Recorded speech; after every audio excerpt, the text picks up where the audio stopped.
All right, I'm going to step away for a minute and I'll be back. Okay, sounds good.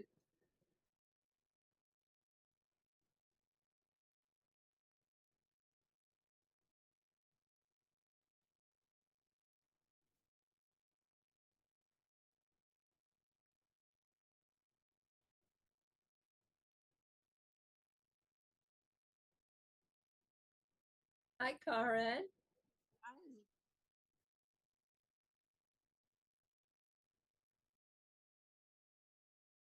Here in Massachusetts, or have you gone to Germany?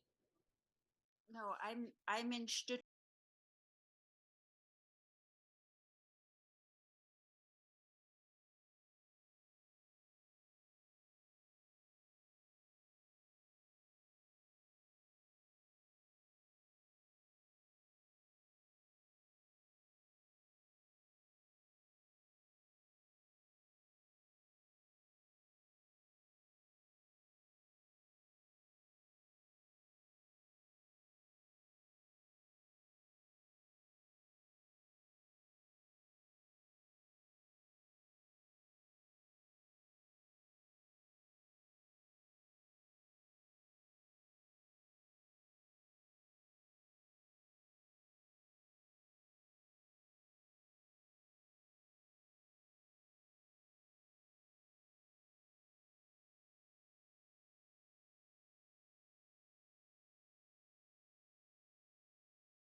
We'll give Bruce another minute or two. Otherwise, we can start and hope he comes in during the introduction. Looks like Johanna is outside. It's nice. I look like I'm outside, but I'm not. So it's quiet here. Mhm. I'll be out here until the mosquitoes chase me indoors. Oh, yeah. That's good. You look like you're outdoors, but you're not, Chris. No, I'm in my office, and it's really nicer to look at this than it is to look at my office. So, Fred has a neat office. It's very orderly. It was fun at our recent social. I saw where Doug sits, and it is also neat and orderly.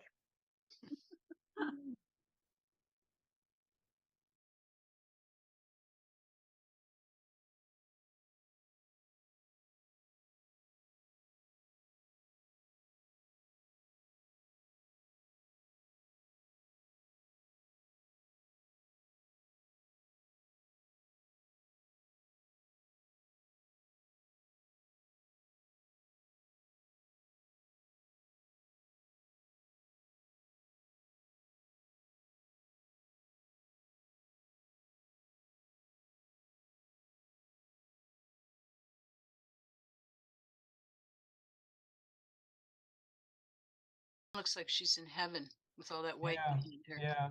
It's Karen and that sulfurness. She's spread it on. And I'm so happy. Thank you.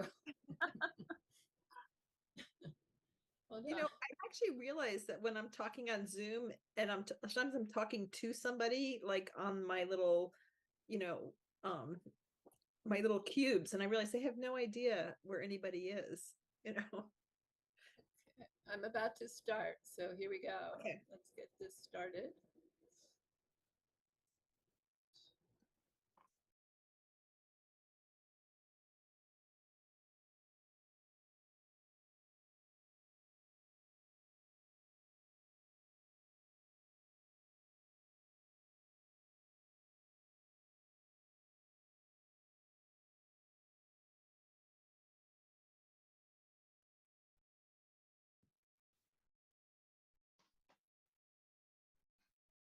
Okay, Mr. Marshall, we're looking good.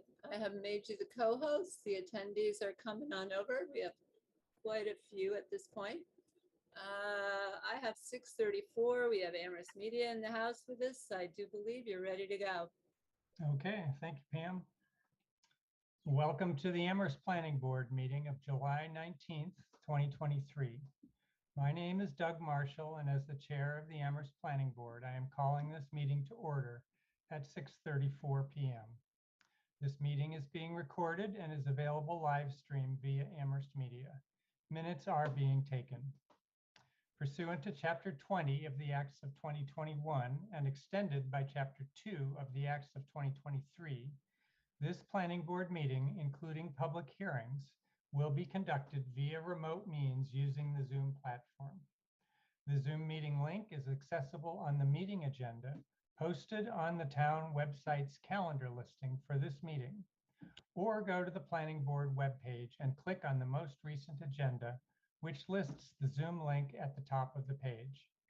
No in-person attendance of the public is permitted.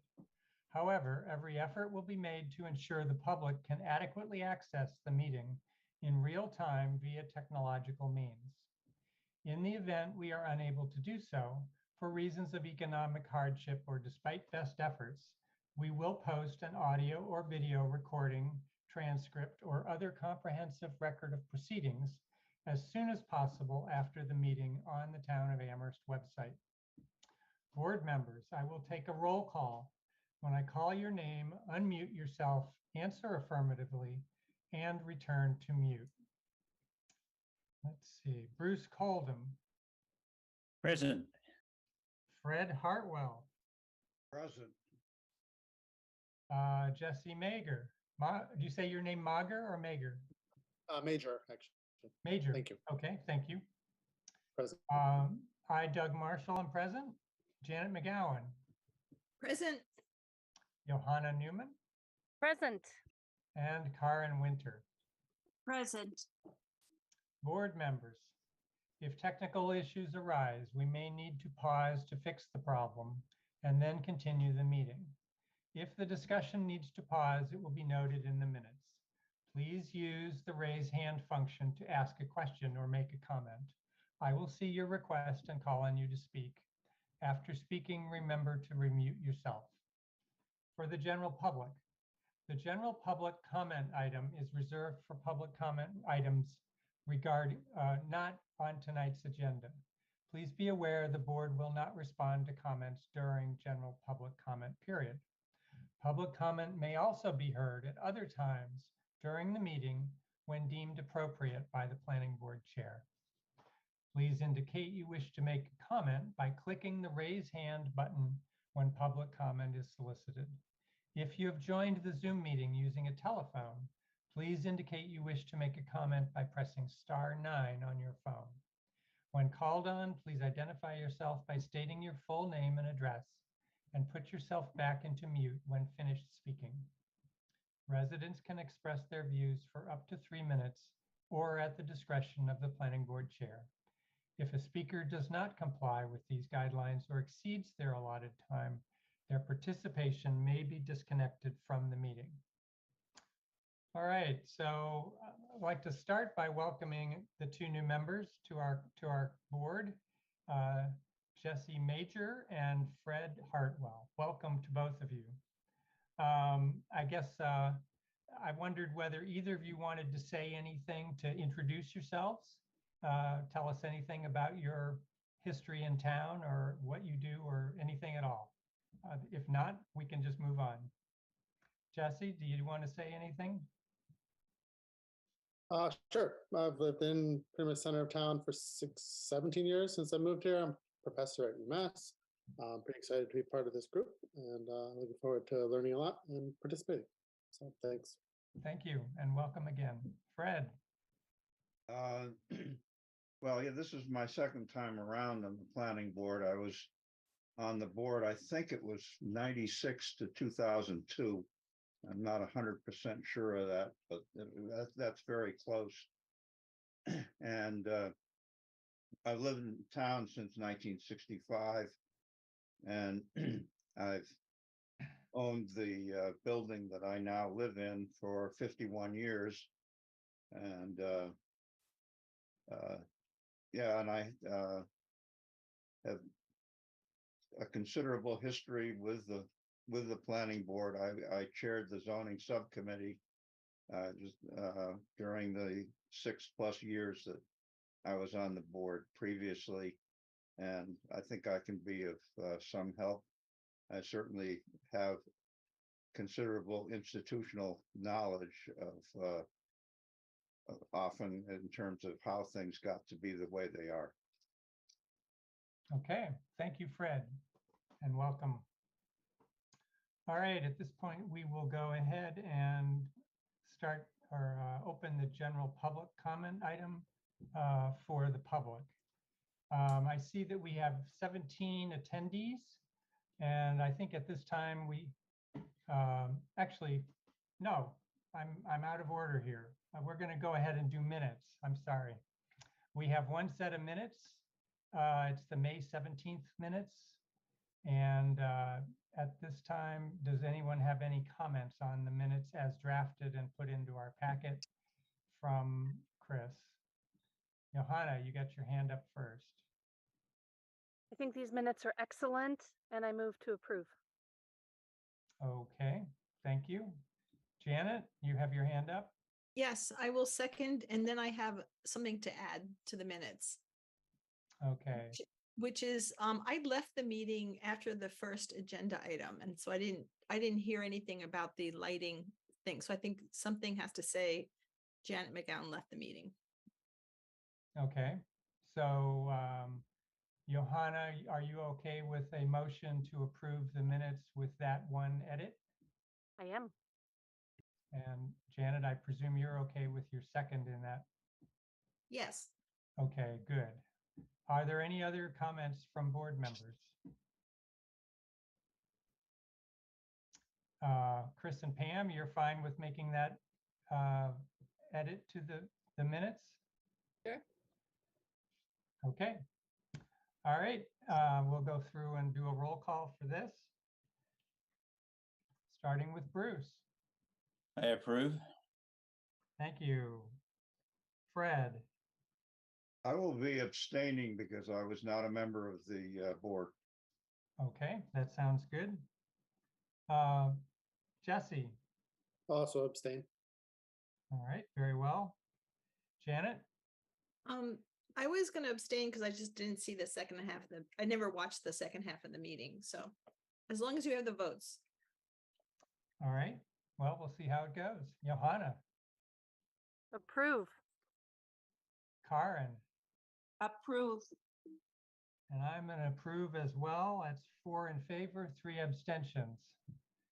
Can we squeak by with that, Chris? Yep. Very good. All right. Now we'll go to general public comment period. And I usually run down the participants that we can see at this point in the meeting. So the names that I see are Anthony with no last name, Bill Zito, Brian Rafe, Chris LaRose, some C. Salem, D. Jones, Dylan, Gerard Burke, probably Ray Jackson from Eversource, Josh Lee Smith, Justin Pennington, Ken Collette of Eversource, Kyle, Marie Cosgarten, Maura Keene, Mike Kane from Eversource, and Stephen Berger. All right, so at this time, are there any members of the public that would like to make a comment about a topic that is not later on tonight's agenda?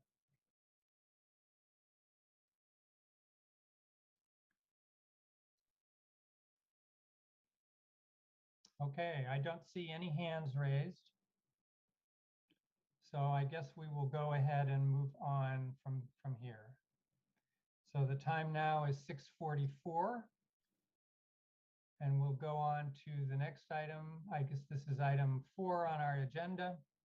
This is a public hearing for site plan review. Mr. Oh, no, Marshall? yeah. Chris, you said you had given me some notice. You were interested, or that Kyle was interested in reversing the order of these hearings. Is that right? That's right. Kyle Wilson is a representative of Archipelago Investments, and he is on vacation with his family up in Canada. And he would like to, if the board agrees, have his portion of the agenda taken first so that he can spend the evening with his family. And Kyle is in the audience, and I have a statement that I'd like to read before Kyle makes his presentation, if Mr. Marshall agrees that I can do that. Well, my one concern is that we advertised this item to start at 7 o'clock.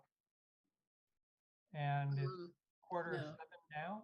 We didn't advertise this item for any particular time. Okay. This is old business, Mr. Marshall. Okay. All right. Well, then in that case, fine, let's go ahead to Kyle. So, all right, so my explanation is to bring people up to speed who weren't part of the first go round. And I don't think anybody here was on the board when this project was approved. The project at 26 Spring Street is a mixed use building, and it was approved by the planning board in 2018. It has experienced a number of delays in getting built, and the primary delay was associated with the pandemic, when construction was halted for an extended period of time. So now it's finally on its way to being completed, and Archipelago Investments has a goal to have the building occupied later this summer or early fall.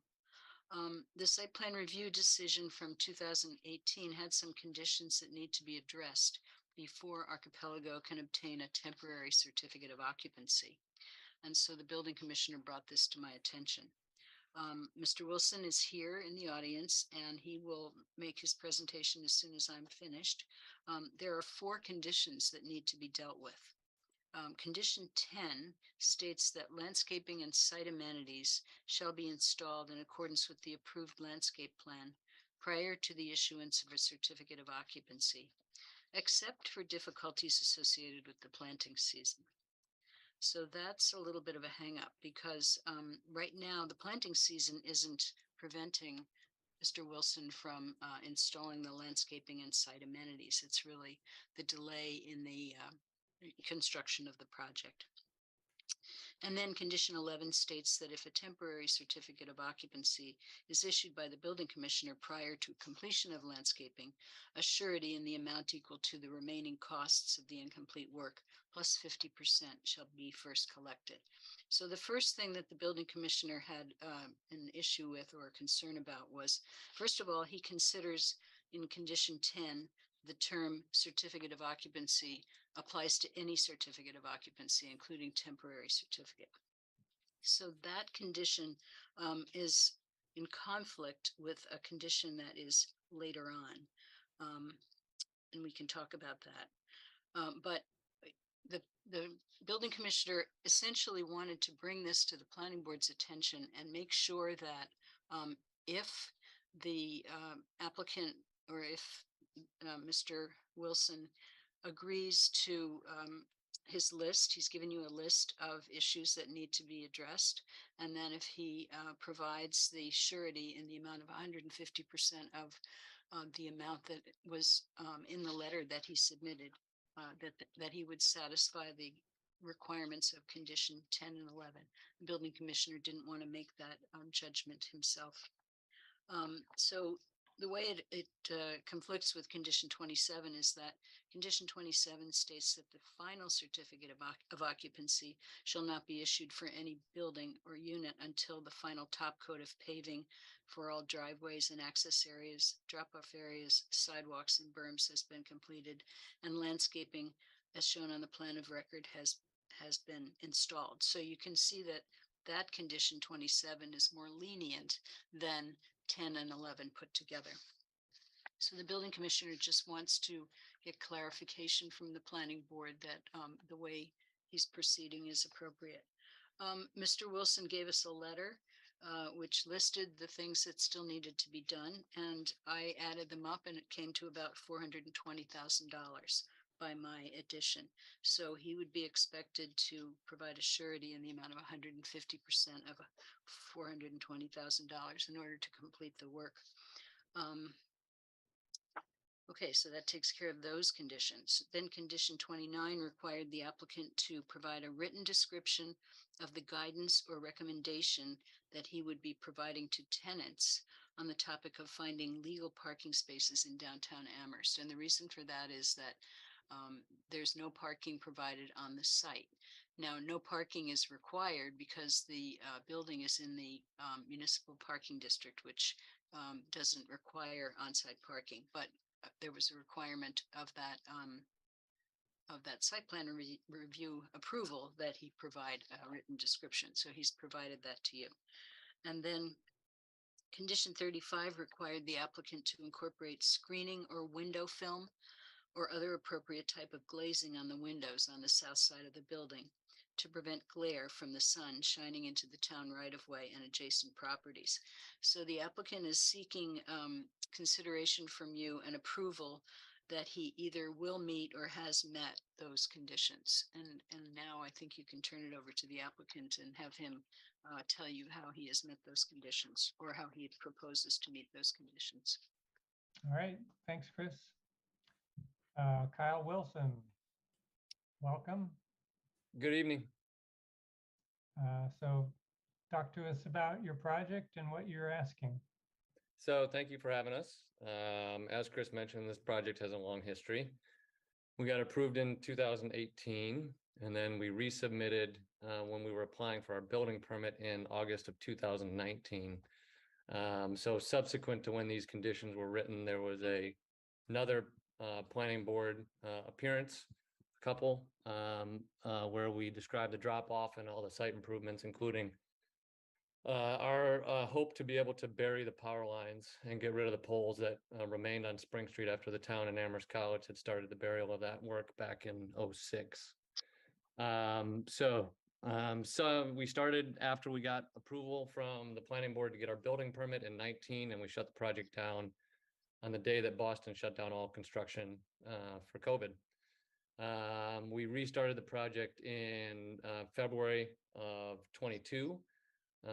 The project has been able to proceed through some very difficult supply chain challenges. Most prominent is the electrical switchgear, which just showed up last month, many months delayed.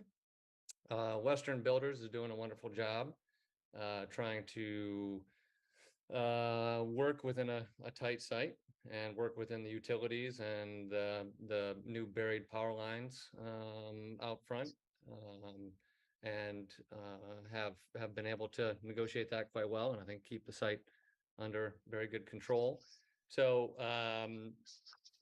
we are looking to move people into the building August 1st. We were originally looking to move people in July 1st. Before that, it was June 1st. And with each switchgear delay, it kind of got pushed back. I think the low-hanging fruit on some of the conditions Chris mentioned were the shading, which was a discussion with Lindsay Schnarr way back when, and was we discussed using solar band, which we ended up installing as we said we would on the glazing. So I think I think that condition should be all set. I think the parking email that Alex has used to anybody that's applied or signed a lease at Spring Street has been forwarded. And then I think the conditions 10 and 11 and 27 are where we are. My interpretation of 10 and 11 were relative to a temporary certificate of occupancy, not a complete certificate of occupancy, which is why we're proceeding. The work that we've tried to put in to deliver a very high quality building and a very tight site on a site that previously wasn't paying any taxes has been very difficult.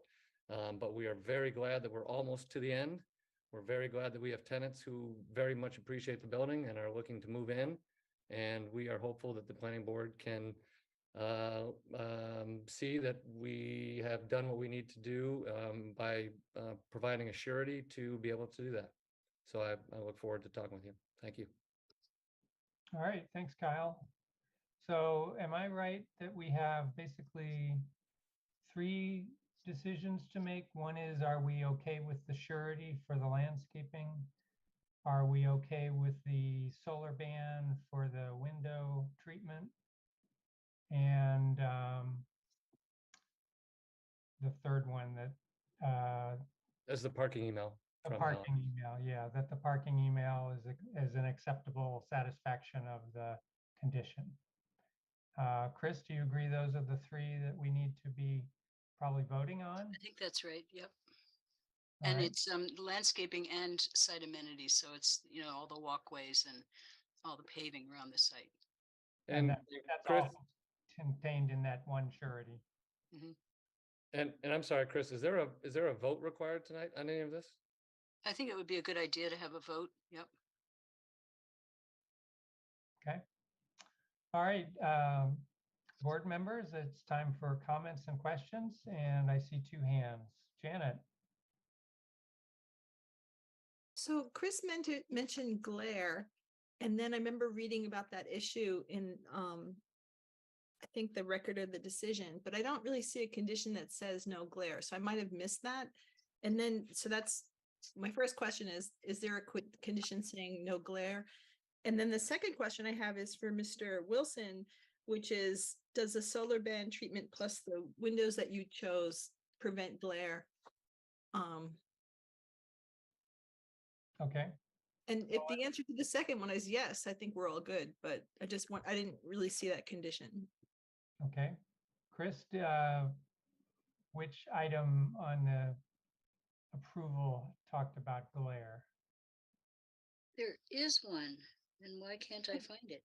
I'll look too. It's 35. Oh, okay. And you. back in the There you notes, go. Yeah, it was one of the even- ones that was mentioned. Yep. it even mentions the solar ban, I think, in the meeting minutes Mhm. further up. And that's what we've got and submitted on. You So can the see it. so the solar band does prevent glare. I just didn't see it in the sheet that you gave me, but What's that? I'm sorry. Does I'm the sorry. solar ban prevent glare? I mean, or, will it? I mean, the purpose of the solar ban is a window film that does a number of things. It helps with insulation, it helps with glare, it helps with ability to see through it. So that is not crystal clear. Okay, That was something that they submitted along with other submittals at the time of their approval. Yeah, as a way to accommodate the discussion that had come up that was about shading and us not wanting to integrate wood brise soleil on the exterior of the building, we said we would accommodate with a solar ban, and we didn't think glazing was a concern. Every piece of glass has reflection to it. So I think the solar ban was what we discussed and what we provided. all right. Thank you, Kyle. Johanna, Great. Thanks so much, Mr. Chair. I think we should not belabor this too much. It sounds like there were a lot of conditions put on the building. Some of them are now kind of, as the rubber hits the road, a little bit contradictory. I am totally satisfied with the parking communications. The solar ban seems to address the glare problems, and setting aside more than 150%, or setting aside 150% of what's projected to do the final sidewalks and landscaping seems prudent. So it seems like the building commissioner has put forward a recommendation. I don't have any additional questions about that and would be prepared to just move to approve it with, approve the recommendations of the building commissioner. all right. Glad to hear you're prepared to move. That doesn't sound like that's a motion yet. So let's get a few more comments out if people have them before we get to the motions. Bruce, Yes, I think I understand the solar ban, that when you put this film on, it reduces the visible light transmission, which in certain instances would be perhaps problematic, maybe more in commercial than in, but with very small rooms and so forth, it seems to be a good use. So that's fine by me. The written description is fairly clear. I think I reviewed the cost of works that was provided by Western Builders. I don't think any of us here is really in a position, certainly not me, to judge whether that's accurate, but it's got Western Builders name on the letterhead. They're the contractor. They've been in the valley for years. I've been associated with them over the past. They're a good crowd, so I don't see why there would be any likelihood that their representation of the cost would be inaccurate. So I think all three of those things I'm comfortable with. I thought there was one question about whether there was a conflict between condition 10 and condition 27.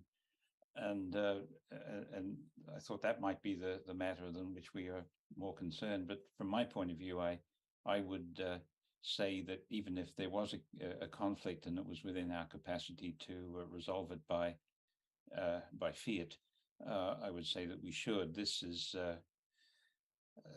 project hit the prime time at exactly the wrong time from the point of view there's been invidious circumstances associated with trying to move this forward. So I think that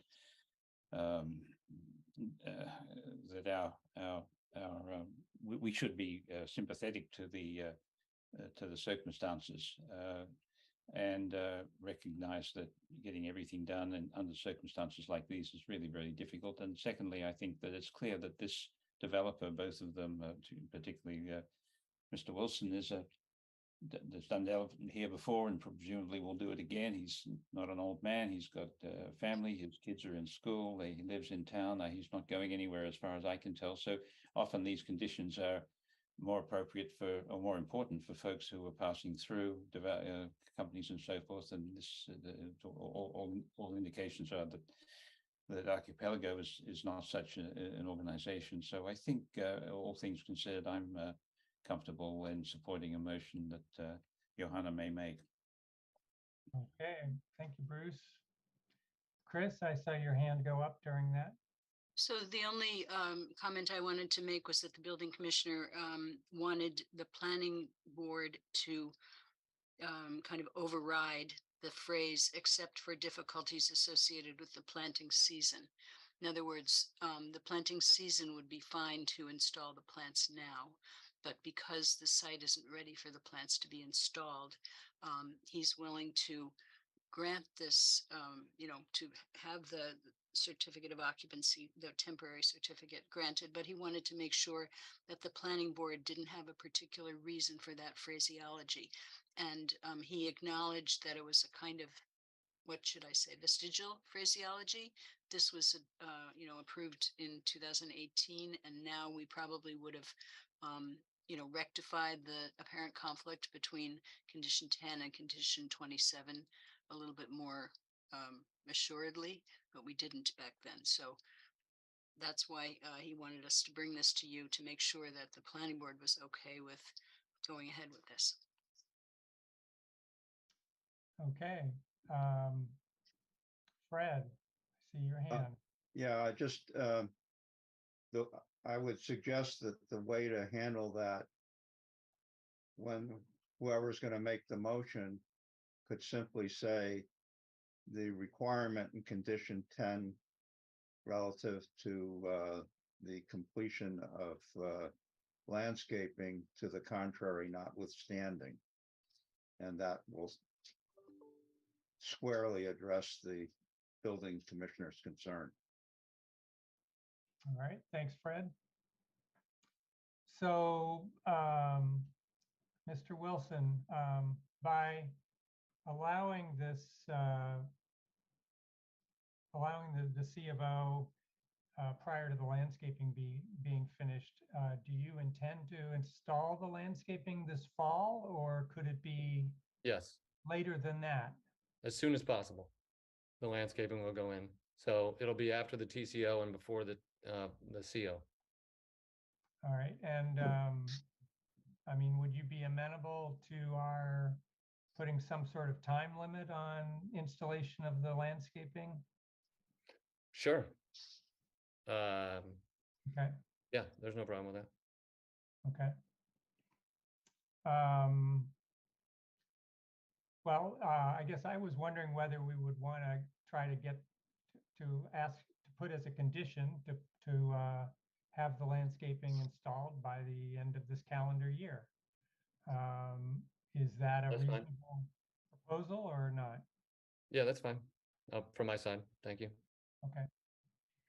All right, so I see two hands. Maybe a couple of board members want to comment on whether that seems like something worth doing or whether we should not bother. Bruce. I was going to make a motion. So Oh, if Fred's got something to say, unless it would be speaking to a motion, I will yield to Fred. Oh, he's not there anymore. Yeah, Fred has dropped his hand, so you have the floor. I guess how to word this? Move that the board support the applicant's request for a partial, a temporary certificate of occupancy, notwithstanding condition 10 of the original decision, asking that the landscape be put in except for difficulties arising in planting season, that the condition number 11 requiring a surety be provided on the basis of the data submitted by Western Builders, that the solar ban product as presented be applied to the fenestration, and that the written description regarding guidance to tenants seeking parking is deemed acceptable. Further, that the board asks that the maybe requires that the landscaping be completed by the end of the calendar year. Well, let's say that the board expects that the landscaping Work shall be completed by the end of the calendar year. I think that covers it. Pam, did you get that? Pam, you are muted. We saw you nod. I'm sorry. I have an elder dog here with me, so I'm kind of muted. Am I still muted? No. No. Okay, I think I have it. Good. I think it was fairly verbatim, so it's on the record at least. That's right. Thank you. All right. Does anybody want to second that motion? Well, I will go ahead and second that. I'll second, All right. or defer to your second, Doug. Chris and Pam, you can pick one of us. Okay, so we have a motion on the floor. Board members, any other discussion that people would like to make? Johanna? I just want to say that I've been biking by this site every morning for the past 2 years, and it has been just wonderful. Like every interaction I have with the builders is wonderful. They manage the site really well. It complements the Lord Jeff, the scaling. Like I just want to say kudos to Kyle and his team, because I think it's a really just a nice addition to our downtown. I appreciate that very much. Thank you. All right, thank you, Johanna. All right, anybody else have any comments? All right, I don't see any other hands. All right, so we will vote on Bruce's motion. A yes vote is endorsing the motion and a no vote is opposing it. Bruce, we'll start with you. Yes.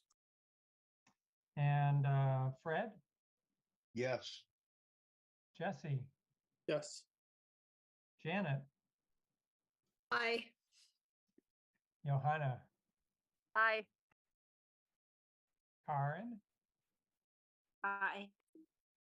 and I'm an aye as well. That's unanimous, 7 votes in favor. I appreciate it very much. I appreciate you guys listening to us, taking us first here as well. Thank you. Appreciate it. All right. Thank you, Kyle. Have a good night. Good night. All right, so the time now is 7:09, and we will go back to the 4th item on our agenda, which was the public hearing Forever the first of our 2 public hearings. So pursuant to Chapter 20 of the Acts of 2021 and extended again by Chapter 2 of the Acts of 2023, this meeting is being conducted via remote means and is being held for the purpose of providing the opportunity for interested citizens to be heard regarding SPR 2023-06, N-Star Electric Company, DBA, doing business as Eversource Energy at 246 College Street. This concerns Amherst Electric Substation number 17K.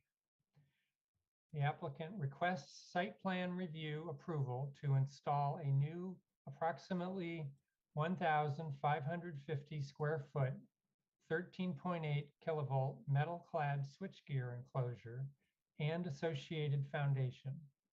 Extend existing perimeter fence 65 feet toward College Street, resulting in a substation yard extension of approximately 7,020 square feet. Replace existing chain link security fence with similar 8-foot high fencing topped with an additional 1-foot high barbed wire, including fence exceeding 4 feet in height along the frontage, in accordance with section 6.29 of the zoning bylaw. Install 6-inch crushed stone. Install conduit and necessary trenching, including associated relocation of curb cut and improvements to sidewalk along frontage. This is in the commercial zoning district. The parcel's on map 14B, parcel number 173. All right, so we'll start. Are there any board member disclosures for this site plan review hearing? All right, I don't see any hands for that. And in that case, we will welcome Eversource. Actually, Chris, I see your hand. Do you want to make an introductory note? I just wondered if Mr. Collette would like to have some other people brought into the meeting from the attendees list. I think Josh Lee Smith might be one of them, but maybe Mr. Collette can tell you who he wants to be brought in. Yes, thank you. You read my mind. Actually, that was going to be my first request. We do have Joshua Lee Smith, who is representing Eversource in this matter, to speak, and then also Justin Pennington will sort of review briefly some slides with the board. So if those two could be added at this time, I think that would be helpful. All right, and we'll leave Mike Kane in the attendees. Is that right? Yeah, I think Josh is going to introduce the project and then turn it over to Justin. So if anybody else needs to add anything, or if there's a question that comes up within someone's particular purview, they could probably raise their hands to answer to it. Okay, great. So welcome all of you. Tell us what you're interested in doing. Good evening, Mr. Chair, members of the board. First of all, if I can do a sound check, can folks hear me okay? Excellent. Yeah. Okay. Just so for the record, my name is Joshua Lee Smith. I am outside counsel for Eversource in connection with this project.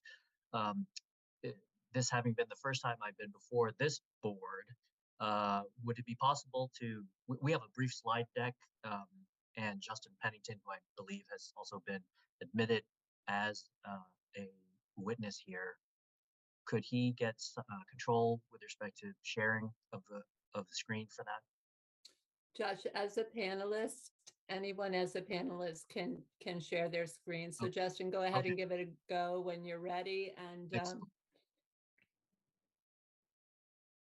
there Here you we go. Okay. So as I mentioned, we have a very brief slide deck. I'm going to kick things off, and then I'm going to hand it over to Justin. Mr. Chair, you gave a very pretty thorough overview of the project itself.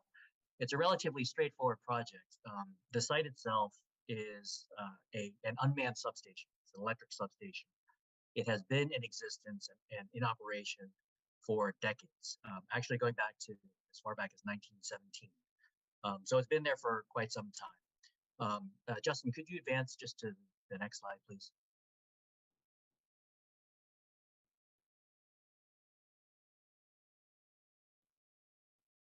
And here's a depiction, an aerial depiction of the site. This property is located in part in the commercial zoning district and in part within one of the town's residential districts. The vast majority of the site work, however, is going to be occurring within the commercial portion of the property, which is the portion of the property that is closer or closest to College Street. College Street being the street that you can see on the bottom of the screen. And as you had mentioned, Mr. Chair, this site, it's about a 5-acre site, so it's fairly large in size. It involves the installation primarily of what's called a switchgear enclosure. This is some might refer to this as a utility building. That's what it would generally look like from the outside. If you ask an Eversource engineer, they may say that it's more like a piece of equipment. So it is an integral part of the existing electric substation that is there now.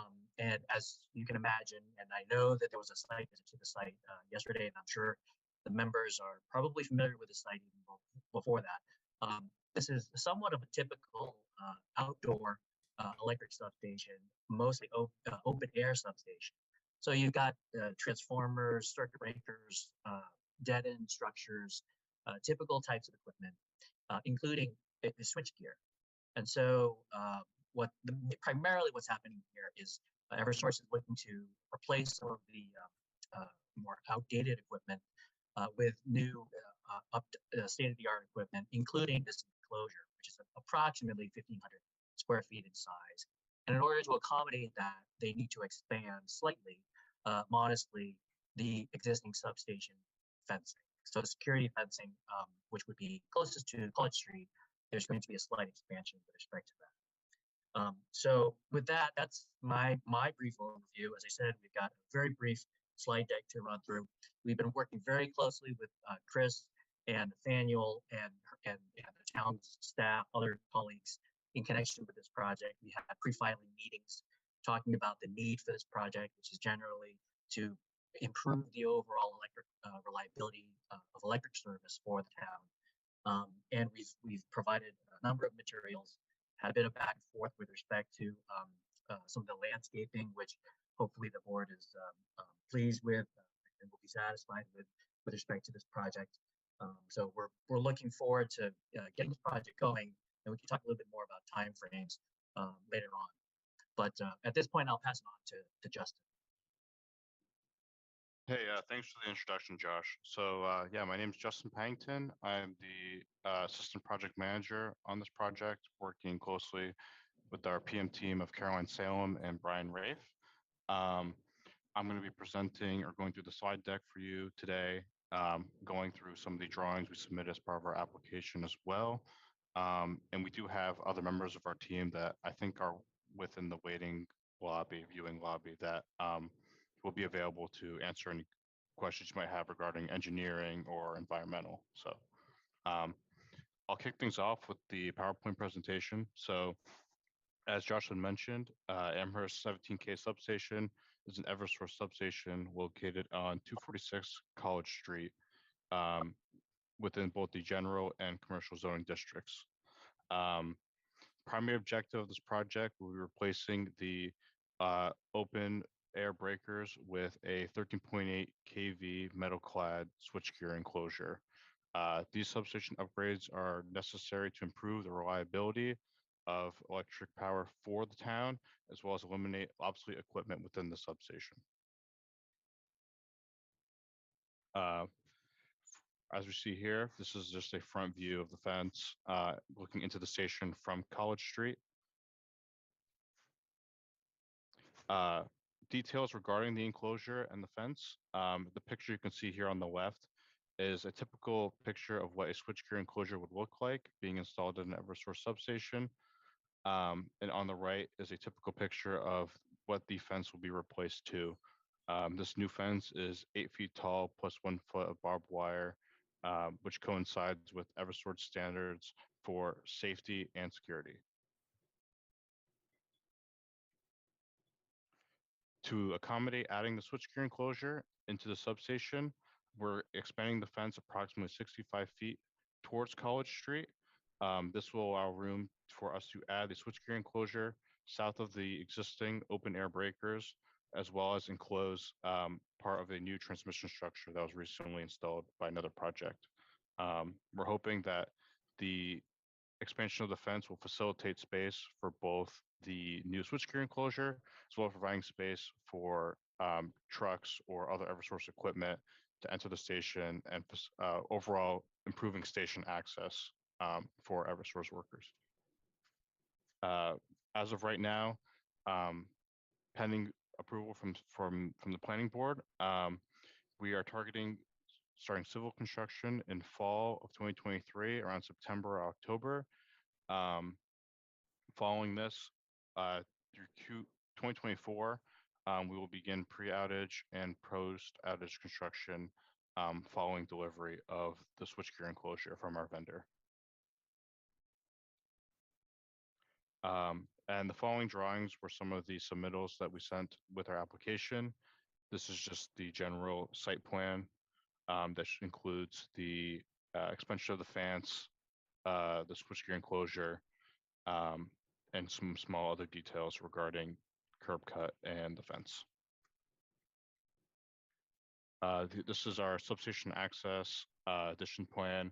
This includes how station access is going to be changed at the station in regards to the curb cut and plantings along College Street.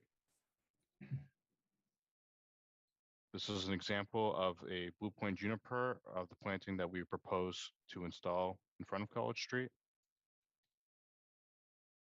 This was the draining and drainage plan also submitted with our application. And that's all I have on my end. Thank you, Justin. So we, as I said, we've been in pretty consistent communications with Chris Brestrup and Nathaniel Malloy in connection with our submittal. We provided some responses to some of the initial staff questions that they had posed and provided some supplementary materials, including some more details with respect to the landscape plans that we've shared that you can see tonight. We also are in receipt of the staff memo that Chris and her team prepared, and we're in agreement with the conclusions that were set forth in the findings that were set forth in that staff. So with that, we're happy to answer any questions that the board or the public may have. Thank you. Okay, thank you, Josh. Thank you, Justin. Board members, a number of us made a site visit last evening. Would any board member like to give us an overview of what we all saw when we were there on site with the Eversource folks yesterday?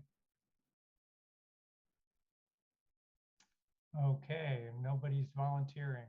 Oh, okay, Johanna. I can try. I always feel a little intimidated doing this, but so let's see. We met in the parking lot just in front of where the current substation is. And there were, I believe, 3 people from Eversource there who gave the basics of the project. One of them walked into the parking lot to show where the front fence line was going to be. We discussed the presence of the stream to the, I guess it's the east of the site, and how they will remove the vegetation that's currently there along the fence line. And then we talked about how at least the frontage on College Street will be an improvement. The curb cuts will be clearer, and so instead of there kind of being a dirt parking lot and then the old building with kind of driveway in front of it, there'll be vegetative screening there, and then the couple of curb cuts. We did not walk the full perimeter of the site on the site visit, but I know I went this morning and just looked around the backside, and Janet, I believe, had walked the site as well. Doug, can I report on that now, or is this just the site plan? You might as well mention it. It was an observation of a site visit. Great. Okay. So on the, if that's the east, that's the north side of the substation fenced-in area. There's essentially a small dumping ground. It doesn't look like any waste that Eversource generated. To me, it looks like waste that has been dumped there from residential usage, but there's a significant amount of debris. There are lots of kind of pieces of disposable plastic waste, like bottles, that I think put the watershed at risk. And there's just a lot of stuff there that I don't know. I think is inappropriate for like having right there in the wetland next to the stream. So all right. Those are my observations from the site visit. Happy to, open it. Let's see, there were several of others of us there last night. Does anybody want to add anything to that? Bruce? Yes, I think everything that Johanna said is salient and so forth, but I think it would be worth reporting additionally that we noted that there is now a significant amount of parking across the front of the building, and that will be pretty much all removed. It was explained that this is an unmanned substation, so the use itself generates no traffic or need, that Amherst Media is no longer in the building, and that to the extent that there is parking or what have you, the Eversource has the land to the west, and there is access there, and so they have the means to accommodate vehicles, particularly service vehicles. So I guess now I will add the opinion that at least for me, it didn't seem as though that was going to be a complication, but certainly the site visit revealed the extent to which the current parking will be removed. All right, thanks, Bruce. Johanna, you had another thought? Yeah, one additional addendum. Thank you, Doug. We talked about fire access and talked about the fact that the fire chief has reviewed these plans and didn't feel a need to comment on it Correct. with regard to reconfiguring the front and access for vehicles. Yep. Okay, all right. Let's see. Questions from the board. Fred? There. I'm just curious if you might comment a little bit. I've been very interested to watch the apparent upgrade of the transmission facilities that come into and that involve this station and, apparently throughout Western Massachusetts. And I'm just curious if you could say a little bit about how this interfaces with that. And I'm not sure what the transmission voltage is, but I'm curious. And if you have a few comments on that, I'd be interested. All right, Josh, Justin, anybody want to take that? I'll try the best I can to answer this one. So I believe the voltage rating on that transmission line is 115 kV. It was upgraded by a separate project, though, unrelated to ours, recently completed. It does tie into the station, and part of the structures that were recently installed within the parcel of land that Amherst sits on is within the substation as well, which will be encompassed by the fence. All right. Fred, is that sufficient for your curiosity? Fred, you are muted. Yes, thank you. Sorry. Not a problem. Okay, next hand, Jesse. Thanks. I guess I'm curious about the choice of location for the new switchgear. So if I'm looking at the plan and assuming the red oval, I think it was slide 5 you showed us, Justin, the red oval, assuming that's to scale, it seems like it could almost fit in the northwest of the current enclosure. And my concern is bringing the fence so forward to the street, it really changes the appeal of that current building, if anything's ever going to happen there, and just the curb appeal. It's moving and yes, I agree with Johanna that the planting will certainly mitigate some of that, but it's really moving the whole fence and eyesore-ness of the substation forward toward the street. So I wonder if one of you can comment if that's necessary to be in that location for some reason, or if it's possible to put it in that back area, which is already enclosed. Yeah, I think I can answer that. So the reason why the switchgear is being chosen to be put in that particular location is because it's being tied into the existing open air breakers. Originally, or not originally, but what could have been considered was removing the open air breakers, but it would take an extensive amount of work in terms of outages, removing structural electrical equipment, replacing foundations. So the best case scenario here was to tie into the existing equipment south of where the breakers are already existing. Replacing the breakers in place would have significantly delayed the project over a year or 2 years beyond the anticipated duration. Will you eventually be removing those breakers, the old ones? Yep, the breakers will be removed. I'm not sure what the plans are for the steel that holds those breakers, but the electrical equipment itself will be removed as part of the removals of our project. Okay. Could we see the breakers on the map? I can share my screen if you'd like. I have it pulled up. Yeah, why don't you bring that up again? I think when you showed us the site drawing, yeah. So these are the existing breakers right here. As you can see through the lines down here, it does tie into the existing breakers, which is why there's really no room up here, considering the transformer equipment that's already in place. But the breakers are these squares located on this frame. All right. So this was more practical from a sequencing point of view. And the downside is that the footprint of the enclosure needs to get larger. Is that accurate? Yep. Okay. Jesse, that's the answer we're getting? Yep. Yeah, I understand. Makes sense. Okay. Janet, you've got your hand up. And you are muted. Thank you.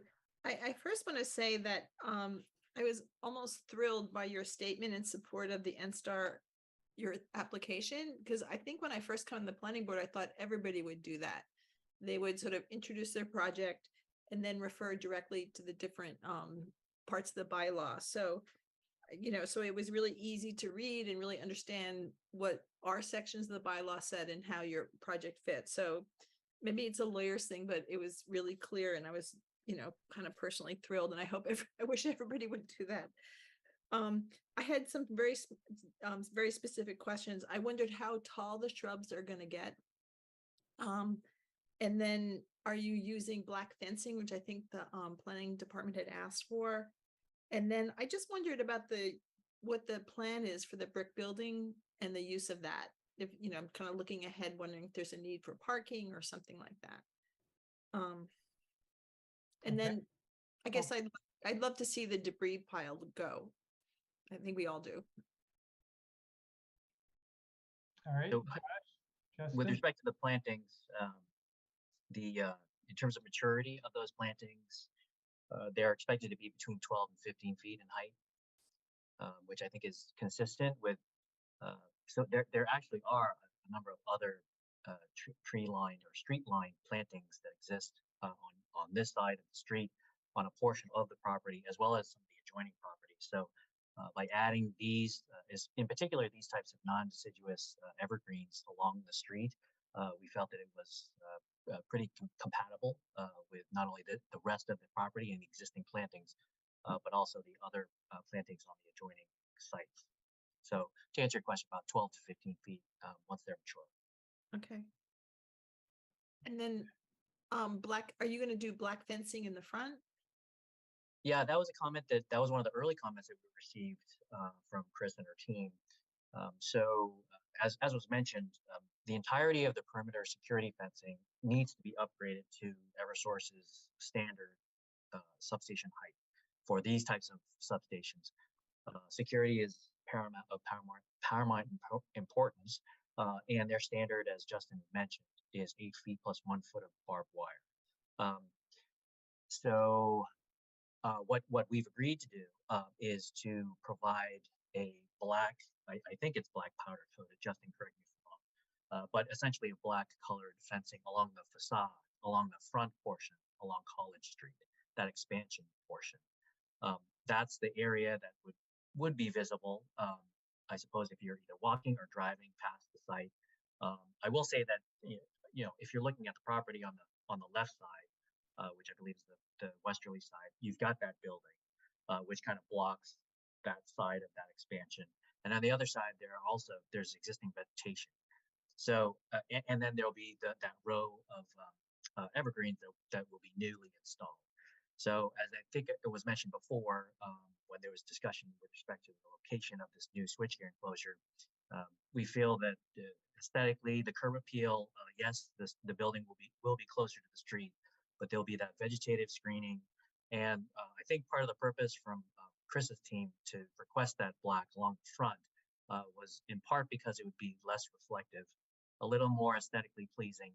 And Eversource is happy to do that. And I also believe, I know that we were looking into whether that 1 foot of barbed wire, which is also necessary, whether that could also be matched in terms of the black color. And to the Eversource team, I believe we did look into that, and that is possible as well. So it would be that 8 foot plus 1 foot of barbed wire all in black along the front. And so, are there any plans for the old brick building? Or is that just kind of looking ahead to future uses of parking in that area? I think I can answer this one. So there are long-term plans within Eversource to possibly remove the building. There's, as far as we know, it's not habitable isn't the right word, but it's not suitable for use. So eventually, that plan would be for some Eversource removals team to maybe remove it, but that's not something within the purview of this project that we would be doing. All right. Thank you. We'll go on to Bruce. I have a question about lighting. I guess the way to phrase it would be, will there be any substantial or any change at all to the exterior lighting level associated with the site there? Justin, you can feel free to correct me if I'm wrong, but the lighting that is presently there today is being removed. The only new lighting, I believe, that's associated with this project involves what's called task lighting. So the switchgear enclosure, the building on each side, I believe, will have essentially equivalent to wall pack lighting. So there'll be lights that will be on each side, and I believe that they will be manually controlled. In other words, that this is not going to be a lit up substation that will have lighting that's going to be on 24/7. Or at, during nighttime hours. I believe it's only going to be on, turned on manually when and if a personnel needs to access the site. Okay, so you don't, as part of an Eversource standard, you don't have a particular illumination level for a substation complex, and because you said you're removing the existing lighting, so the only lighting that will be there will either come from these manual switches when someone needs task lighting, or from the ambient lighting from street lights or something like that, or headlights on cars. Yeah, that's correct. The switchgear actually contains automatic lighting. It's sensory triggered. It's motion sensor, and then the sides of the building are activated via manual lighting. So just wanted to throw that out there. Okay. All right, Bruce, you all right with the site getting darker? Yes. Okay.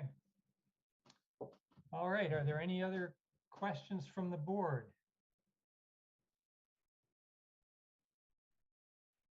And as I understand the conversation this evening, we would like to have at least one condition that the debris on the north side of the enclosure be removed to the limit of your property. Maybe that's too expansive because you've got a whole swath that goes north, probably 20 miles. So maybe, I don't know how we would describe that, between the fenced enclosure and the waterway. Would that be about right? So any objection to that condition, Josh? Well, I think it's pretty clear what debris the board is concerned with, and my understanding is that it's located in the rear of the property, directly behind the rear portion of the security fence. Yes. I don't know how many feet, but and it seems to be all collected sort of in one area. I don't know that it's spread out, but yes, the Eversource is when we came to learn of this, and I think the people on the call here were not aware of it. None of us were aware of it until the site visit. So we appreciate that the folks who were in attendance there pointed this out. I know that there was immediate communications to the station supervisor and some of the ops folks internally, and Eversource is looking into it to see what, if any, history there might be with respect to this debris, where it may have come from. There are residences somewhat far away but there are also some commercial properties that are a little closer. Who knows? But Eversource certainly is looking into it. So in any event, the company is comfortable with having this debris area. We could say that the debris area that was described and discussed during the planning board meeting, I think that would be sufficient. I believe everyone reasonably understands what we're talking about. What I do want to just give a little qualification on is just the time frame. Certainly, this is a very important project. It's important. It's a public utility. It's for the public good. We want to make sure that it goes on to serve the residences, the institutions, and all the businesses in the town. That this project move forward. So I would it be acceptable if the debris be removed prior to commencement of work, which would be, again, that would be sometime in the fall period. Yeah, I think that would be fine with, I mean, I'll speak for myself and suggest to the board that I think having it removed by, you know, even the end of this calendar year would be fine. Even better. I mean, Eversource certainly has an interest in making sure that it's removed, and they will do it, and I think they'll do it promptly. We're just sort of in that initial stages of looking into it, and I don't know that we have all of the information yet as to what it is, where it came from, et cetera, how it's going to be removed. But certainly, we can work with the town to make sure that it does get removed, and they're welcome to come to the site and take a look at it to make sure that they're satisfied. Okay, Bruce, I see your hand. Doug, I was going to propose a motion to approve, but do you want to invite public comment before or after that? Well, I think I'd like to do public comment before. Okay, I'm good with that. So that we've heard from everybody before we put our motion together. Chris, I see your hand. I just wanted to remind the board that you might want to put a condition on that says that the fence along the front of the property would be in black. And also that the Conservation Commission is reviewing this project as part of a larger project. And they haven't gotten around to having their public hearing yet. But if the Conservation Commission were to require something to be moved, and therefore it would be different from what is being shown to you tonight, that you could ask the applicant to come back to you at a public meeting, not to have a big public hearing, but just come at a public meeting and present the change. And then at that time, you could either approve the change or you could say to them, oh, you really need a new site plan review application if the change is significant enough. But that would take care of the conservation portion of this. Okay, thank you. Thank you, Chris. All right, so at this point, I will ask for any public comments that people want to make on this proposal.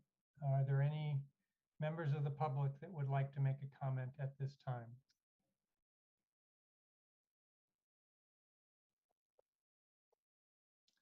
Okay, I don't see any hands.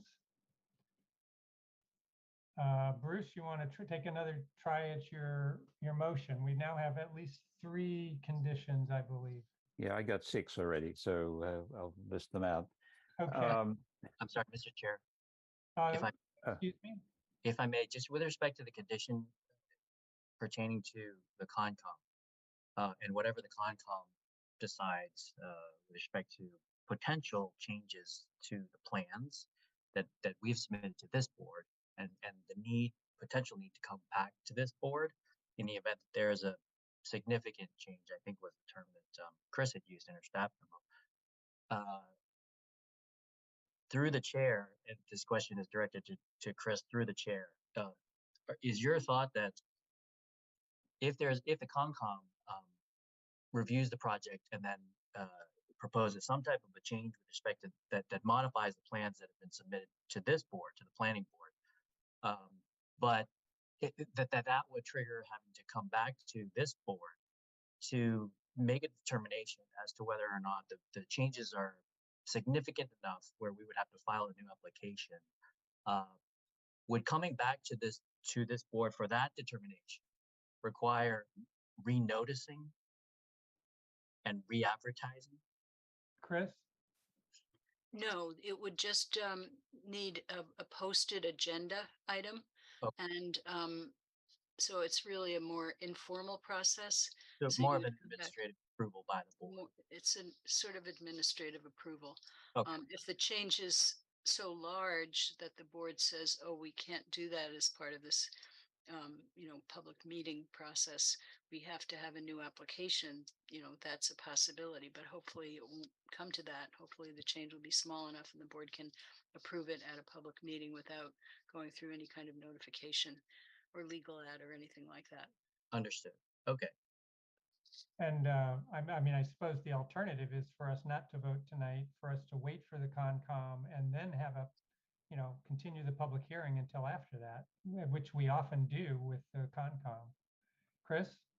I think I would advise against that in this case because I understand that this group still hasn't submitted revised plans to the Concom, and the plans include a lot of off-site work. So the Conservation Commission has asked this group to submit pretty much everything that they're doing up and down College Street associated with this project. And so that, goes farther afield than this site. And it could take a while to get to the point of having that Concom approval. So I think this mechanism is more efficient, in my Okay. opinion. All right. Bruce? Okay, I move the board approve the site plan review application for the project at 246 College Street by Eversource to upgrade the existing switching station or in accordance with the documentation as presented with following conditions.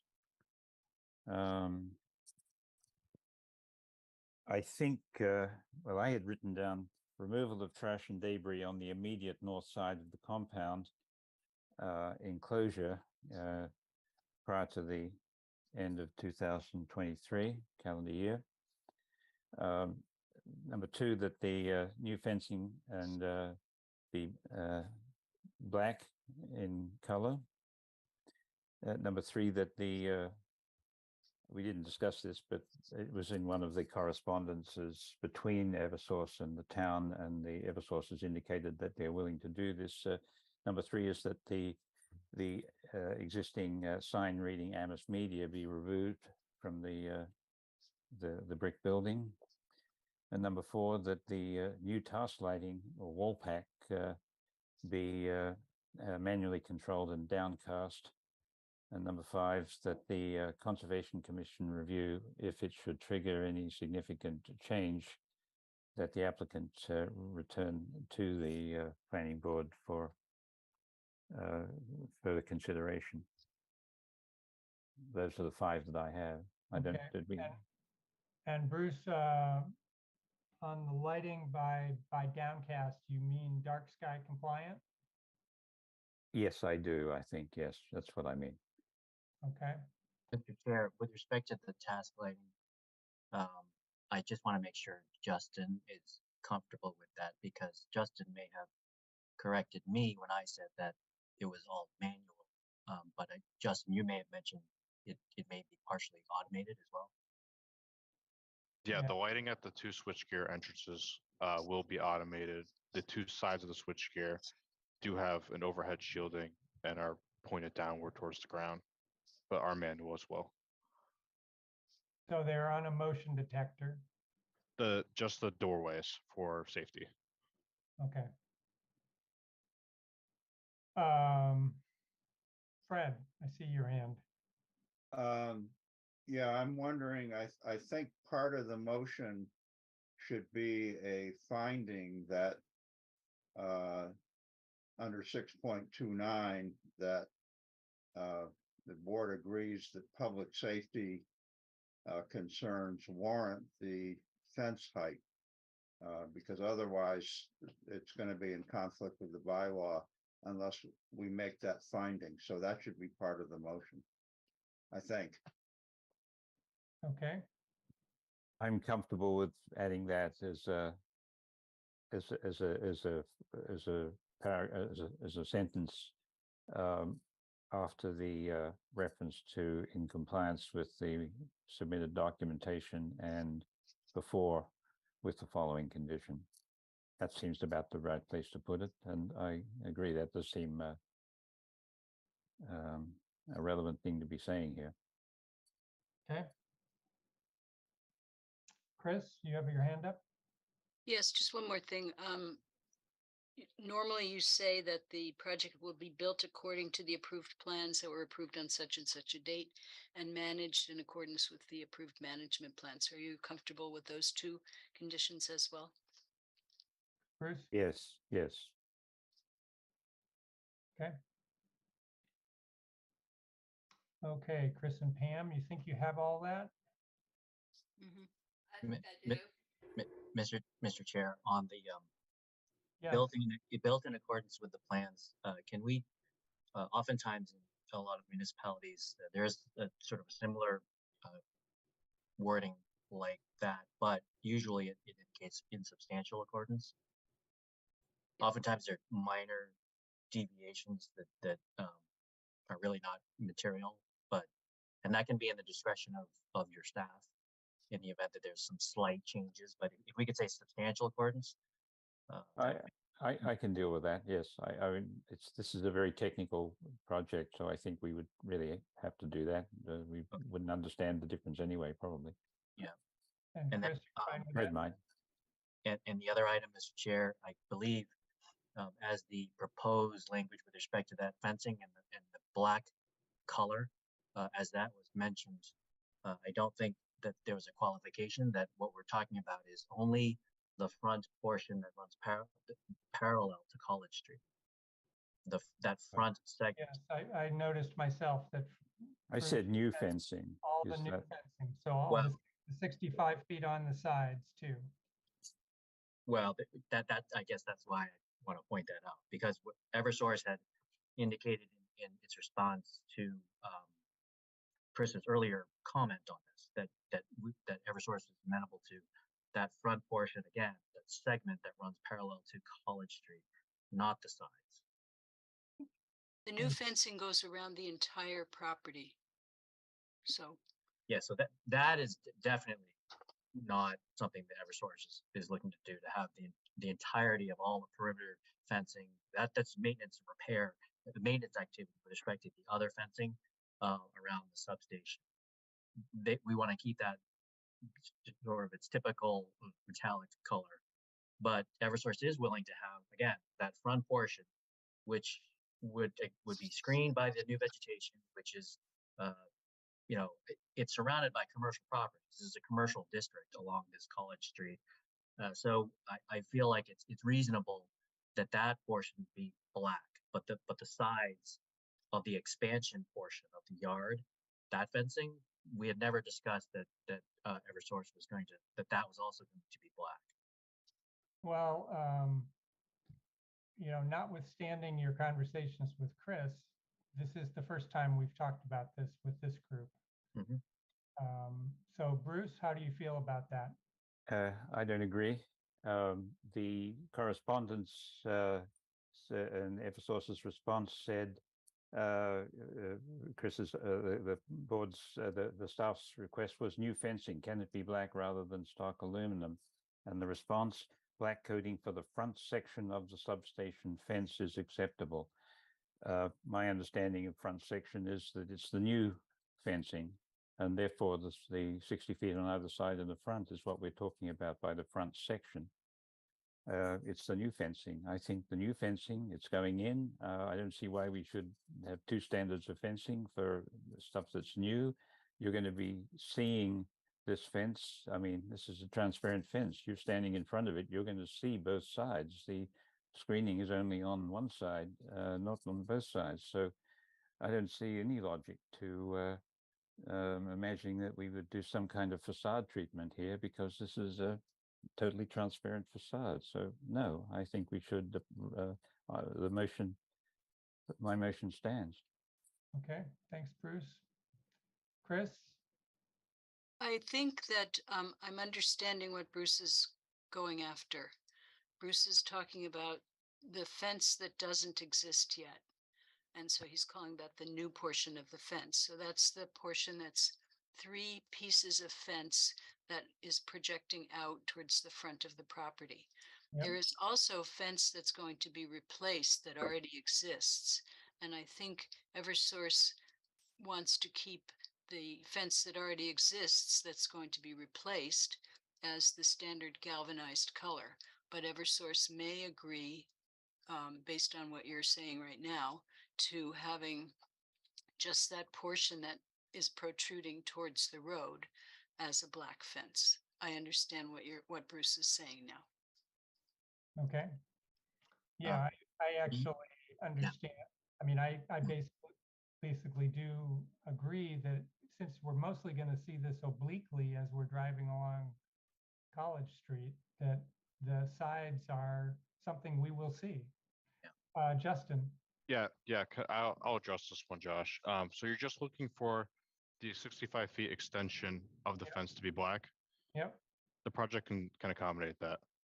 Okay, so we'd have two sections that are 65 feet long that run north-south. If you can, I can share my screen to Sure. kind of Sure. visualize this. This blue highlighted section here. Yes. Yep, we can certainly accommodate that as black coated.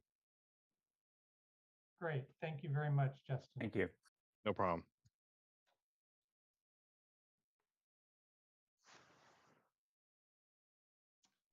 Okay.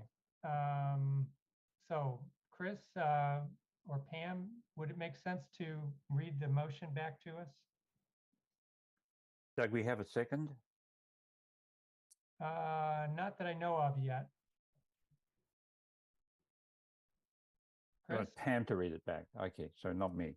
Well, I mean, someone, sure.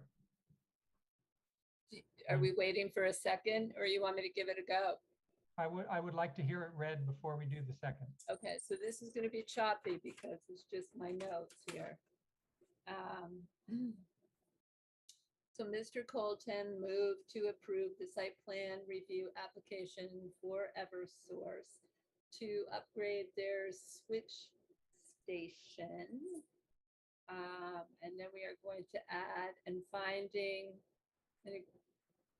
the board agrees that in conjunction with bylaw section 6.29, that this is a safety measure in terms of the fence height, which remember guys, this is choppy. And with the following conditions. So number 1, to remove the trash and debris on the immediate north of the project by the end of the calendar year. 2, that all new fencing be black.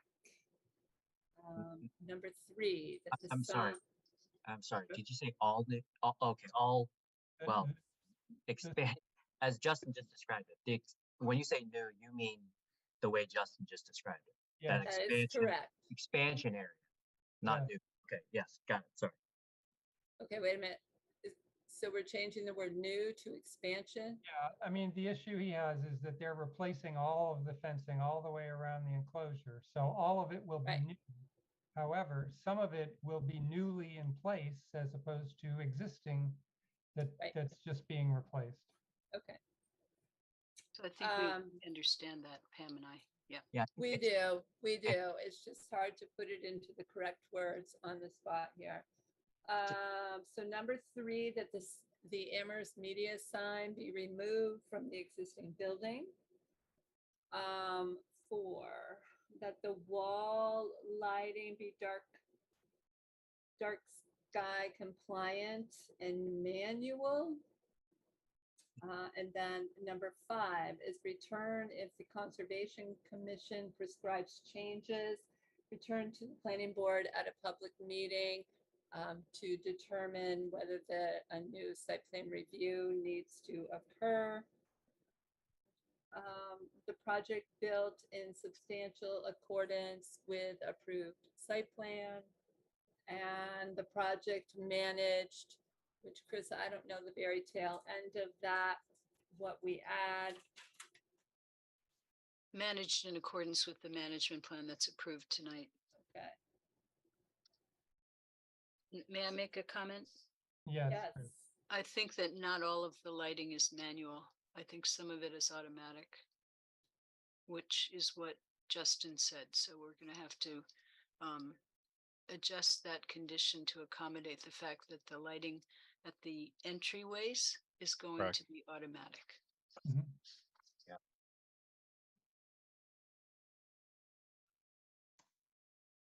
Fred, I see your hand. I was just preparing to make a second when you called for it. That's the only reason my hand's up. All right, well, I think we've gotten through a recap of the motion, and so I just thought it was worth doing, so everybody was pretty clear about what we were doing. If you're ready to make a motion or second it, by all means. May I just add one more thing? I'm sorry to say. Okay, Chris. Could you make a finding that it's in accordance with the relevant criteria of section 11.24 and to close the public hearing? Okay. Bruce, you fine with adding those two? Yes, I see your head shaking. Yep. Yes, that's fine. Mr. Chair, may I ask, Yes, Josh. in the staff memo, there was also, Chris had mentioned waivers, certain waivers with respect to, for example, the need for a traffic impact study, Mhm. and a few others. I don't know whether it is the typical protocol for this board to make a separate motion on waivers, or if waivers are even necessary, but I just want to point that out. That is our typical practice. So those probably should be added too. I agree. I think they should be added. And I guess I will leave it to Chris and Pam where in the motion they are inserted, but probably before the conditions, I would think.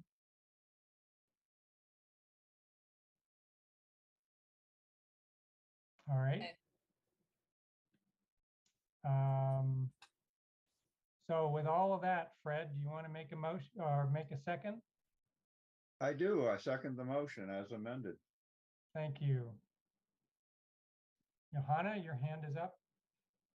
Thanks. I have a question about the condition about manual light switches. Why do we care? To me, there's something like automatic switches, and there's no risk in it being left on accidentally.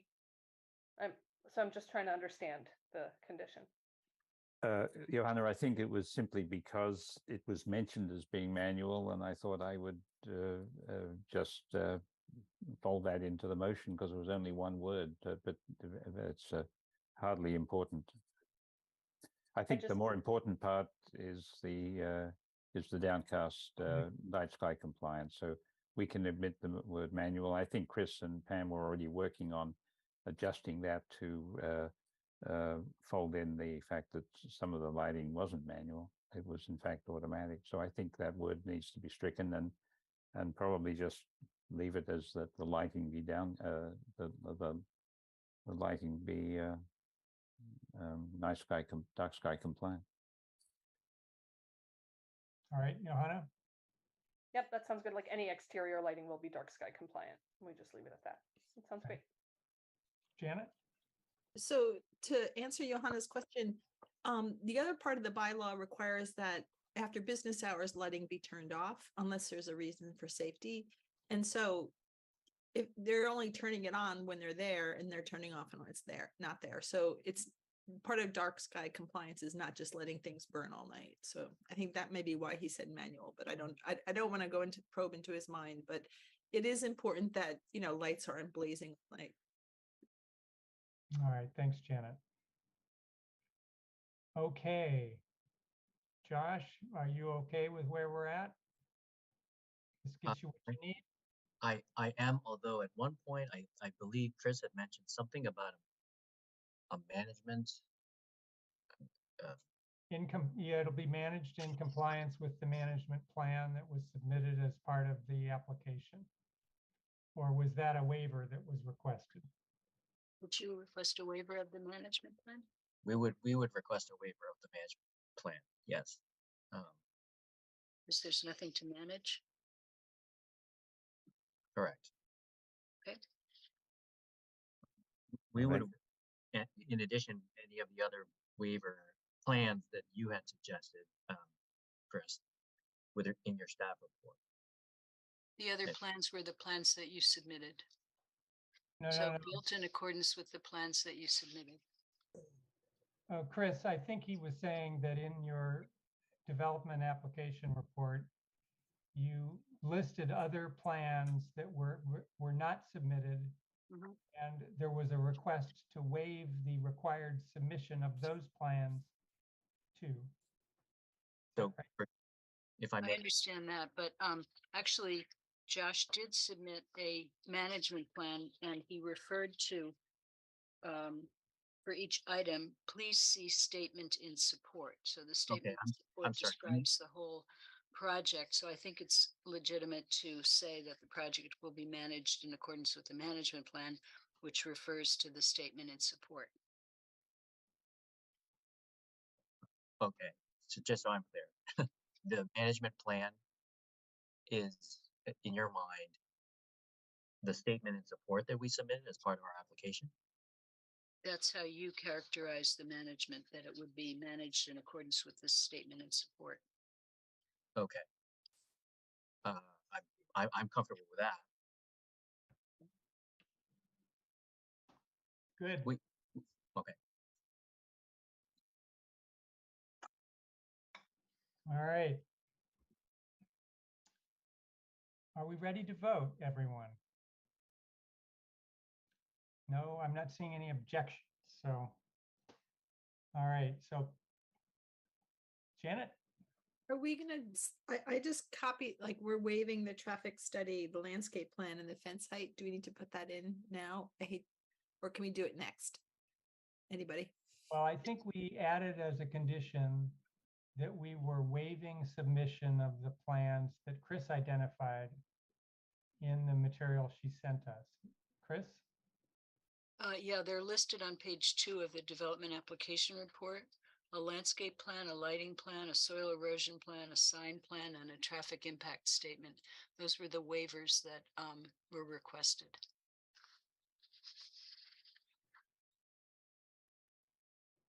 Janet, does that make sense? Yes, I kind of missed. Okay, good. Sorry. Okay. Okay, why don't we go ahead? We'll do a roll call, regular order. Bruce? Yes, I approve. Fred?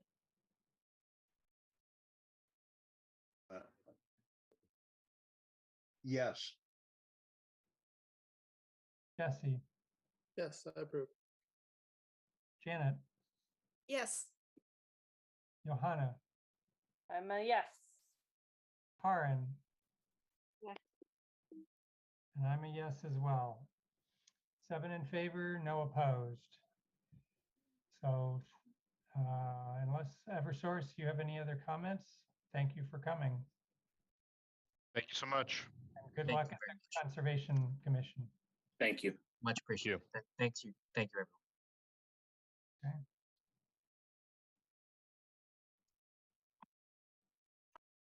All right. That was surprisingly challenging. I thought it was a pretty simple request. Okay, so it's 11 minutes after 8. We usually take about a 5-minute break around 8 o'clock. And so why don't we take a 5-minute break? Mute yourselves and turn off your cameras until you come back around 8:16, 8:17. Thank you. Or 2:15 in the morning in Karen's case. Karen's Yeah. world, yeah. In Germany.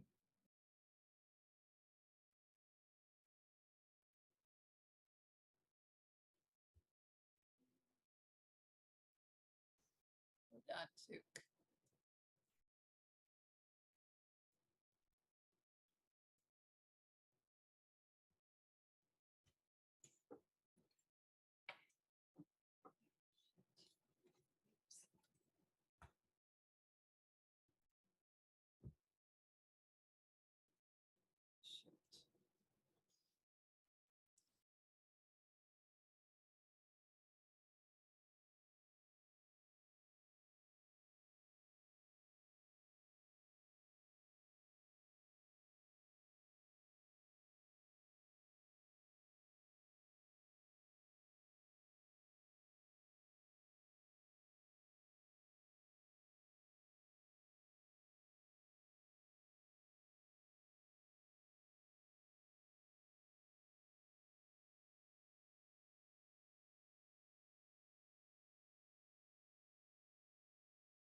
All right, I have 8:17 on my computer as the time.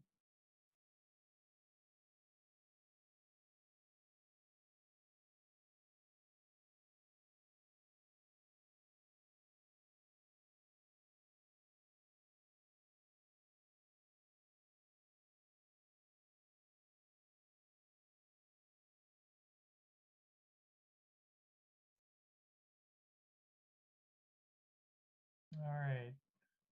Looks like we're mostly back.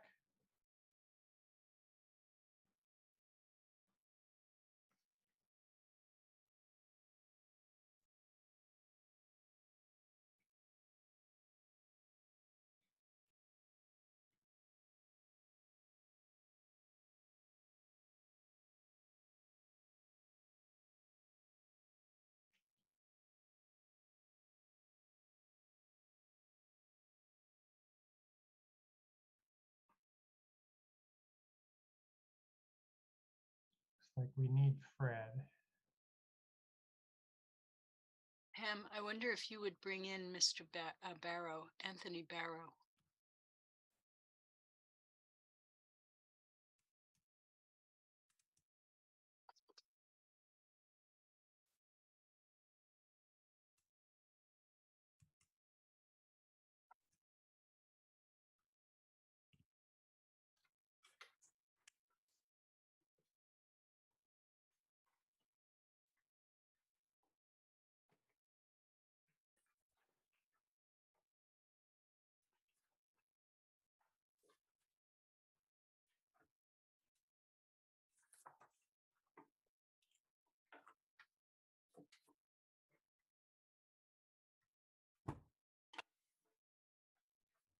Hi, good evening. This is Anthony Barrow. Hello, Anthony. Thank you for joining us. We're not quite started yet with the hearing, so we'll need to do some introductory remarks, and then we will call on you to make the presentation. Fred, I just heard my name, so I figure I jump in.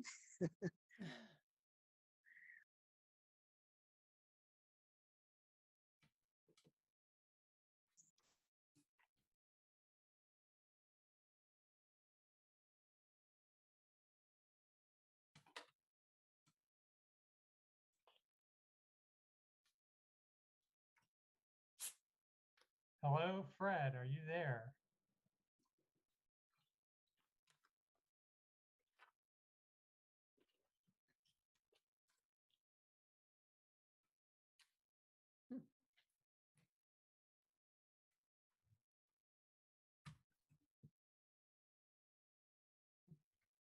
All right, now we've got everyone back. Okay, so the time now is 8:20, and we will resume this meeting. The next item on the agenda, item 5, is another public hearing. Pursuant to Chapter 20 of the Acts of 2021 and extended again by Chapter 2 of the Acts of 2023, this meeting is being conducted via remote means and is being held for the purpose of providing the opportunity for interested citizens to be heard regarding SPR 2023-07, Easy Soul LLC, care of AutoZone at 373 Northampton Road.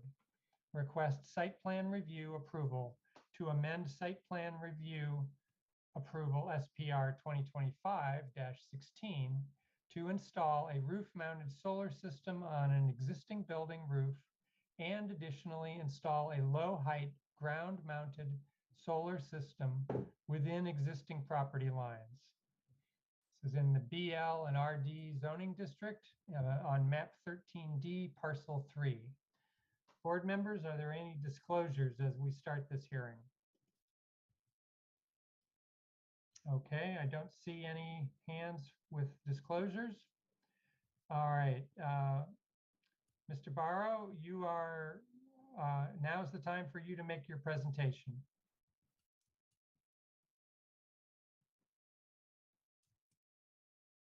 All right, well, good evening. I trust that by now all board members have had a chance to review the plans and documents provided.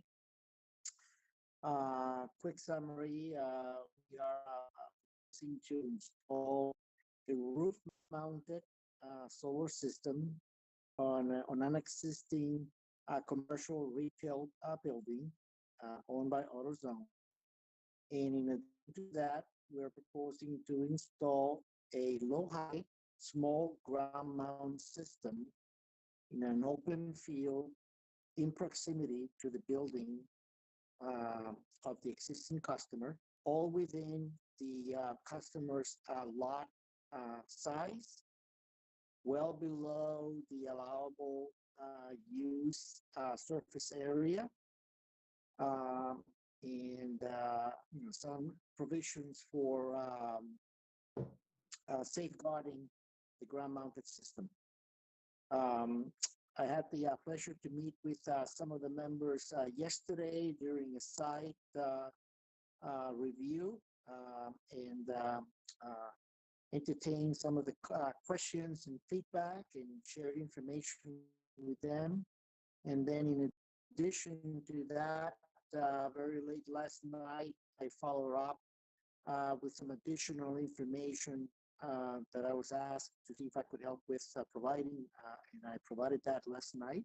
And happy to answer any questions that the board may have. Okay. Thank you, Mr. Barrow. So board members, I presume you've reviewed the material that was in our packet. Are there any members who were at the site plan or the site visit yesterday that would like to give us a recap of that? I know Johanna, you picked up the first visit we made. Well, okay, I was a participant. Janet, you raising your hand? You want to do it? Sure. I was a little hasty there because I didn't realize you were going to jump in. So we visited the site. So all of the panels on the roof are going to be on the roof, and I think nobody can see them unless they're in a flying aircraft. And then the panels that are on the ground will be adjoining the building on the west side. They're very low. They're only about 2 feet high, and they're just going to be placed on top. They're not going to be screwed in or any kind of mounting system. And then I mean, you can see where the fencing and where the array will be. It doesn't fill up the entire grassy area. And then the project manager said if we wanted it, we could have it moved back further away from the street. There was some discussion about security and was the height of the fence adequate, because the equipment in the array is valuable, like wiring and things like that. And I don't know if people steal panels. There was no like buffer vegetation proposed, and it was easily seen from Route 9. The building, the place next door is a car wash and I think a gas station. And then I can't quite remember where the placement of the bike. I think the site plan doesn't accurately show that the bike rack is not inside with the array, but I may have that wrong. Doug, do you remember that part? Yeah, the plan that we were looking at did show the enclosure essentially bisecting the pad with the bicycle rack on it, and so we did talk about pushing it back so that it's behind or to the north of the bicycle rack. And then also the array would provide more electricity than is used by the store itself. And it's a pilot project because the company wants to sort of allocate the extra energy towards other stores that they had that just rent buildings and they can't put in solar. And I don't know if this is true, but it sounds like they're trying to get to sort of a net zero in their operations, but I don't know if that's true. It just sounded like they, it's a pilot to see how this works. I guess on buildings I know they own. Yeah, I think there were sort of two things going on. One was the surplus power generated here would be able to be credited essentially to other stores in Massachusetts. But this was a pilot project for the national network of AutoZone locations all around the country. And it sounded like this was the very first one, and that maybe California and New York stores, if it's successful here, they might bring it out in those two states next. Anthony, is that an accurate statement? Yep, that is correct. That is still an accurate statement. The proposed combined roof-mounted and ground-mounted system, it is designed to offset 100% of the electrical expenditure being used from the demand at this particular location, and it's also offered to overproduce roughly about 50% additional power that then is going to be allocated to other rented properties from AutoZone that are using electricity through the Massachusetts virtual net metering interconnection program. Based on the site visit that we had yesterday, I provided some marked up drawings of the survey plot that was prepared that actually shows the demarcation of the solar field completely outside of the bicycle rack, with the revised dimension from the frontage to 80 feet versus 60 feet. So it's actually set back an additional 10 or 15 feet from originally proposed. So that way it's all cleared from the bicycle rack.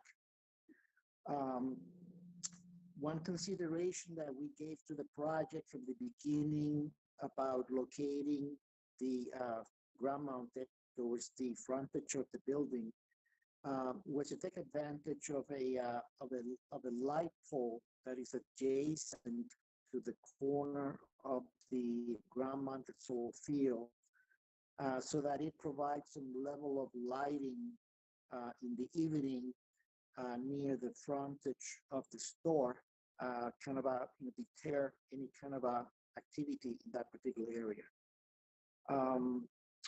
We're open to any recommendations with the placement of the ground mounted system, but initially we'd like to propose with what we have. Okay, and thank you, Pam, for bringing up the site plan. And so, Anthony, this shows the revision with the green line that pushes the enclosure behind the bicycle pad, which is the black rectangle just below the green line. All right. That is correct. Board members, let's see. Now is the time for conversation. We did have a fair amount of discussion yesterday as to whether the array should stay roughly where it's shown here, or whether it should slide farther back. I think there were some pros and cons for that. And we also, at least a couple of us, thought that having the fencing making that black fencing would be a desirable feature of the fencing. And we also had some conversation about the height of the fencing and whether 4 feet, whether we were comfortable with 4 feet. And I think that the farther north on this site plan, the propane tank is shown. And that tank appeared to have a 6-foot fence around it. So there might be some interest in raising the height from 4 feet to 6 feet. Bruce. Doug, I'm substantially comfortable with pretty much everything as proposed and revised. The applicant has been very responsive in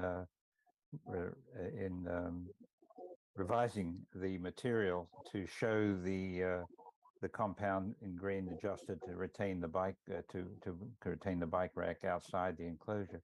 I